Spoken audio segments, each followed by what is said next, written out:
तो दोस्तों देखिए, ये जो आप फिगर देख रहे हैं ये ही पाई डायग्राम है। ठीक है, यहाँ दो चीज़ें के लिए पाई डायग्राम है। Proportion of land water on the earth, earth पे कितना जो है, अर्थ का कौन कितना परसेंट जो है भाग जो है लैंड है, ज़मीन में ज़मीन है, और कितने परसेंट भाग पे वाटर है। तो इसका ये रेशियो यहाँ पे रिप्रेजेंट किया है। देखिए 71% वाटर है और 29% लैंड है। तो इसको ऐसे इस तरह दर्शाया गया है इस सेक्टर से, और यहाँ पे ये जो बड़े सेक्टर्स है 71% वाटर को दर्शाया गया है।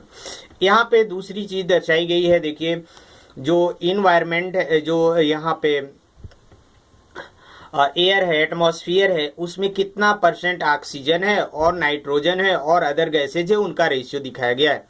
तो यहाँ पे जो है देखिए, ये जो बड़े जो मेजर इसका सेक्टर है, major sector of this circle is represented by the nitrogens, और नाइट्रोजन जो एटमॉस्फेयर में 78% है, और जो माइनर रीजन माइनर सेक्टर है वो जो है ऑक्सीजन फिर 21% है। इसको ये रिप्रेजेंट करता है। तो देखें ये इस तरह इसको ड्रा किया गया है। तो अब ये इससे हम देखिए, इससे आसानी से हम ये पढ़ सकते हैं, जान सकते हैं, कंपैरिजन कर सकते हैं कि कौन कितना अधिक है। ठीक है, तो आइए इस चीज़ को हम देखते हैं कि कैसे हम ड्रा करते हैं। ठीक है, कैसे हम ड्रा करते हैं। ओके, तो इसके लिए आइए एक हम एग्जाम्पल के सहायता से पढ़ते हैं कि कैसे हम इसको ड्रा करते हैं। देखिए ये reading of the pi diagram है। मैं आपको पाई डायग्राम एक बार बता दूं कैसे इसको जो है ड्रा करते हैं। अगर आप एक बार पाई डायग्राम को ड्रा करना समझ जाएंगे तो फिर रीड करना कैसे ड्रा किया जाता है, ये अगर ये आपके बात में मन में समझ में आ गई तो ये भी आपको समझ में आ जाएगा कि कैसे उसको पढ़ते हैं। तो आइए हम लोग पढ़ने की कोशिश, एक ड्रा करने की कोशिश करते हैं एक एग्जाम्पल की सहायता से। और वो एग्जाम्पल है, एक हम एग्जाम्पल लेते हैं। जैसे देखो यहाँ पे है एज रिड्यूस फ्रॉम अ सर्वे, एक एज डिडक्टेड फ्रॉम अ सर्वे, एक सर्वे से कुछ जो है कुछ बातें, कुछ जानकारियाँ मिली हैं, उसके बारे में लिखा है। The classification of skill worker is shown in the diagram. ये जो डायग्राम है यहाँ पे दिखाया गया है। तो यहाँ पे एक्चुअल में स्टूडेंट्स ये दिखाया गया है, तो यहाँ पे पढ़ना सिखाया है। तो आइए हम लोग पहले ड्रा करना, मैंने कहा कि कैसे ड्रा करते हैं और फिर ड्रा करने के लिए कौन स्टेप होते हैं, ये चीज़ हम लोग समझ लेते हैं और उसके बाद आपको पढ़ना ऐसे ही समझ में आ जाएगा। तो यहाँ पे बुक में तो ये सिखाया पहले कैसे पढ़ेंगे, तो हम यहाँ पे बताना की कोशिश करेंगे कैसे पहले ड्रा करेंगे और तब पढ़ेंगे। ठीक है, तो यहाँ कौन कौन स्टेप होता है इसके लिए। पहला देखिए जो है किसी पाई डायग्राम में हम देखते हैं दो चीज़ है। देखिए ये सर्किल है, देखिए ये आपका सर्किल है। यहाँ पे आपको इसमें पाई डायग्राम सर्किल में अलग अलग सेक्टर से अलग अलग चीज़ों को दर्शाया गया है। तो सेक्टर ड्रा करना है, क्या करना है, सेक्टर, अलग अलग चीज़ों के लिए सेक्टर ड्रा करना है। तो सेक्टर के लिए दो चीज़ें हैं। देखिए ये सर्किल होना चाहिए और फिर उस सेक्टर की कितना में ये सेंटर एंगल होना चाहिए, सेंटर पे कितना एंगल वो मेजर कर वो बना रहा है ये सेक्टर, ये हमें ज्ञात करना होना चाहिए, जानकारी होना चाहिए। दो चीज़, ये सेंटर एंगल कितना होता है और रेडियस। तो रेडियस देखिए, रेडियस के लिए आप फ्री हैं, आपकी सुविधा के अनुसार आप रेडियस जो भी चाहें वो ले सकते हैं, जितना आपके सुटेबल हो, रेडियस के लिए फ्री है। अब मामला ये आता है कि ये सेक्टर एंगल कितना होता है और कितने सेक्टर लेते हैं। तो देखिए सेक्टर जितना आपके इंफॉर्मेशन जय भाग में होगा उतना आपको सेक्टर लेगा, और ये सेंटर एंगल कितना होगा वो उसी रेशियो में लेते हैं और उसका कितना अमाउंट है। तो इस चीज़ को हम एक एग्जांपल से समझते कितना सेंटर एंगल है।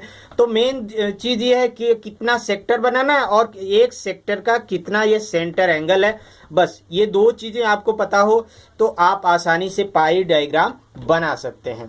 तो इसी चीज़ को हम लोग समझते हैं। तो सेंटर एंगल कैसे मेजर करते हैं इस चीज़ को आइए पहले देखते हैं। सेंटर एंगल, क्योंकि रेडियस तो आपको पता है रेडियस आप अपने अनुसार ले सकते हैं। और सेंटर एंगल की बात है, सेंटर एंगल को हमें निकालना है तो वो आपके डाटा के हिसाब से होगा। कितने सेक्टर बन रहे हैं, जैसे यहाँ पे 1 2 3 4 5 1 2 3 4 5, ये 5 सेक्टर है। तो इसी तरह कितने सेक्टर बनना है यही तो हमें पता करना है। और कितना ये से अलग अलग एंगल है इसको हमें पता करना है। ठीक है, बस आइए इस चीज़ के लिए हम लोग पहले centre angle, measure of centre angle के लिए आपको एक फार्मूला होता है, नंबर ऑफ इसको इन अ कंपोनेंट। जितने जो कंपोनेंट होंगे आपके डाटा में, जिस कंपोनेंट का आपको सेक्टर निकालना है, जैसे यहाँ पे एक ये जो है कंपोनेंट कंस्ट्रक्शन का ये कंपोनेंट बना हुआ है, तो कंस्ट्रक्शन का कितना जो स्कोर है और होटल का कितना स्कोर है ये सब का अलग अलग होगा, और टोटल स्कोर क्या है ये हमें चीज़ें जानकारी होना चाहिए। तो सेंटर एंगल का number off score in a component, जिसके लिए आपको वो सेक्टर ड्रा करना है, उस कंपोनेंट का स्कोर और टोटल नंबर ऑफ स्कोर्स, ये दो चीज़ निकालना है, उसमें 360 का मल्टीप्लाई कर देना है। ये चीज़, ये फार्मूला आपको ध्यान रखना होगा। इस फार्मूला का यूज करके हमें करते हैं। अच्छा, तो आइए इसके लिए हमें एक छोटा सा एग्जाम्पल लेता हूँ और उस एग्जाम्पल से हम लोग इसको ड्रा करते हैं। एक एग्जाम्पल है, इन a bicycle shop, number of bicycles purchased and choice of their colors was as follows। यहाँ पे एक बाइसिकल शॉप है जिसमें number of bicycles purchased and choice of their colours was follows. ठीक है, एक्चुअल में जो ये बाइसिकल का शॉप है उसमें जो कितनी बाइसिकल खरीदी गई और choice of their colours was as follow, मतलब कितने कलर्स के लोग जो है किस कलर की लोगों ने बाइक जो है पसंद किया वो लिखा है। देखिए कलर है, वाइट है, ब्लैक है, ब्लू है, ग्रे है, रेड। ये नंबर ऑफ बाइसिकल्स है। ये वाइट कलर की जो बाइसिकल्स को पसंद करने वाले पसंद किया गया है 10, और ब्लैक। ठीक है, तो यहाँ पे find the major of sector of, यहाँ पे लिखा है purchase choice of their colours was as follows. ठीक है, वाइट कलर की चॉइस 10 है, ब्लैक कलर की चॉइस 9 है, ब्लू कलर की चॉइस 6 है, ग्रे कलर की चॉइस 7 है, रेड कलर की चॉइस जो है 4 है। तो इनका सेंट्रल एंगल क्या होगा? Central angle of the sector 10/36 into 360 degree. ऐसे सबका ये सेंटर एंगल निकाला गया। और देखिए टोटल ये स्कोर हो गया। ठीक है, तो इससे आप सेंट्रल एंगल निकालेंगे तो 10/36 ये इसका score by total score, 10/36 into 366 equal to into equal to 100 degree. ऐसे फिर इसका सबका अलग अलग स्कोर निकाल लिया। अब आपको क्या है, बस आपको जो है इसका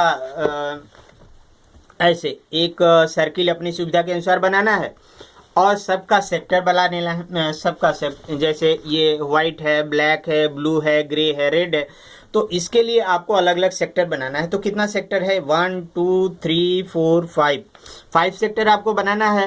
तो एक जो है 100 डिग्री, 90 डिग्री। अब कहीं से आप एक जो है यहाँ मान लेते हैं ये सेंटर है, आपको ये जो है सेंटर फिक्स आपको जानकारी होना चाहिए, इसलिए इसको आप कंपास का यूज करके बनाएंगे। एक रेडियस को आप अपने अनुसार ड्रा कर लेंगे, फिर यहाँ से किसी एक सेक्टर को शुरू करेंगे। देखिए इसका कोई रूल नहीं है कि आप कौन सा सेक्टर पहले बनाते हैं, ये भी आपके सुविधा के अनुसार ही होगा। जैसे 100 डिग्री का हम पहले वाइट का जो है कि हम पहले सेक्टर बना लें, तो यहाँ पे 100 डिग्री का एक और जो है रेडियस खींच देंगे 100 डिग्री, ये 100 डिग्री ऐसे खींच देंगे। और फिर जो है ये 100 डिग्री आपका वाइट हो गया, ये वाइट हो गया। ठीक है, फिर इसके बाद यहाँ से 90 डिग्री का फिर खींच देंगे, 90 डिग्री का यहाँ पे फिर खींच देंगे। ठीक है, ये सही नहीं थोड़ा सा है, इसको आप मेजर करेंगे तो सही से ही आएगा। फिर 90 डिग्री, और फिर जो है ऐसे अलग अलग कलर का आप ऐसे खींचते जाएंगे और इनको अलग अलग कलर से आप कलर कर देंगे और इनके लिए लिख देंगे कि किस कलर का कौन है। 1 2 3 4 5, यहाँ 6 हो गया, लेकिन आपको 5 ही करना है। तो जो भी डिग्री का दिया होगा उसका उतने डिग्री का आप बनाते हुए जाएंगे तो ये पूरा कंप्लीट हो जाएगा, क्योंकि ये जो है उसी रेशियो में आपका जैसे 360 को मल्टीप्लाई किया गया है ना, तो ये टोटल एंगल का आप सम करेंगे 360 होगा। देखिए सम करें 360 होगा, देखिए सम करेंगे तो 360 होगा, इसलिए पूरा कंप्लीट सर्किल फिलअप हो जाएगा जितना सेक्टर आपको दिया रहेगा। तो इस तरह आपको इसमें आप बना सकते हैं और ऐसे कर सकते हैं। तो इसी तरह आप देखिए यहाँ पे लिखा है एज ग्रुप, ये क्वेश्चन आपको दिया है 6.6 में एज ग्रुप दिया है 20 to 25 ST है। तो ये आपका स्कोर हो जाएगा number of person age group. इसके लिए आप एक अलग सेक्टर, इसके लिए अलग सेक्टर आपका बनेगा और इसके लिए अलग सेक्टर, इसके लिए अलग सेक्टर। तो इसके लिए भी आप जो है एक उसका सेक्टर एंगल पहले निकालेंगे। सेक्टर एंगल ज़रूरी होता है और सेक्टर एंगल के लिए जो ऐसा टेबल है वो आपका टेबल देखिए यहाँ पे ऐसे बनाया गया है। फिर यहाँ पे ये पहले आप लिखेंगे क्लास लिखेंगे, इसको डिफरेंट आइटम्स ऑफ फूड यहाँ लिखा है और यहाँ पे आपका ये लिखेंगे जो नंबर ऑफ पर्सन्स हैं इसके जगह लिखेंगे और फिर यहाँ सबका सेक्टर एंगल निकालेंगे। तो ऐसे टेबल बना लेंगे और फिर टेबल बन जाने के बाद आपको सर्किल ड्रा करना है और फिर एक सर्किल ड्रा करने के बाद अलग अलग एक सेक्टर कोई भी शुरू कर देंगे, किसी भी सेक्टर से शुरू करके और उसको आप बना सकते हैं। बस यही है। देखिए यहाँ पे ये जो है यहाँ पे जो क्लास दिखा है उसकी जगह इंग्लिश मराठी ये सब दिया है। तो इसके लिए भी आपको वैसे ही करना है, ठीक है। और फिर जो है ये सब है, देखिए इसमें भी आपको पहले टेबल बनाना है से जो है और फिर सेक्टर एंगल निकालना है, फिर ड्रा करना है। देखिए यहाँ पे पाई डायग्राम दिया गया है। तो पाई डायग्राम दिया गया है तो इससे आपको इन्फॉर्मेशन निकालना है या कुछ जो इन्फॉर्मेशन दिया है या क्वेश्चन दिया है उससे रिलेटेड उसको आपको फाइंड आउट करना है, ठीक है। तो जैसे आपने इसके लिए निकाला वैसे ये इसका भी आपको निकालना होगा।